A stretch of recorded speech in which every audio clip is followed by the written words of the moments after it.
जय जगन्नाथ। आज आम पार्टनरशिप क्वेश्चन डिस्कसन करवा जहाँकि Odisha all competitive exam helpful हेबो। तेणु वीडियो को शेष पर्यंत देखंतु। ता सहित लाइक शेयर एंड सब्सक्राइब मध्य करंतु। देखंतु एई क्वेश्चन को केमिति करवा।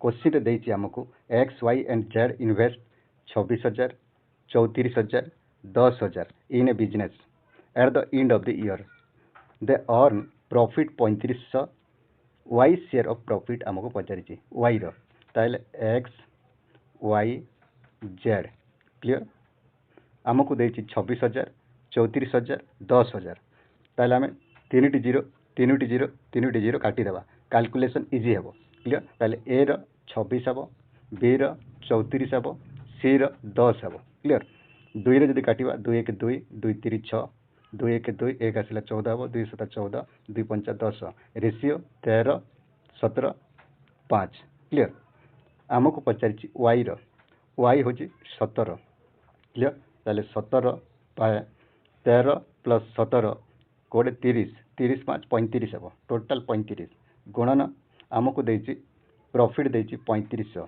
ताले 3500 क्लियर 35 काटिले 35 35 दुईटी 0 ताले 17 गुणन 100 1700 ऑप्शन सी हेबो करेक्ट आंसर क्लियर।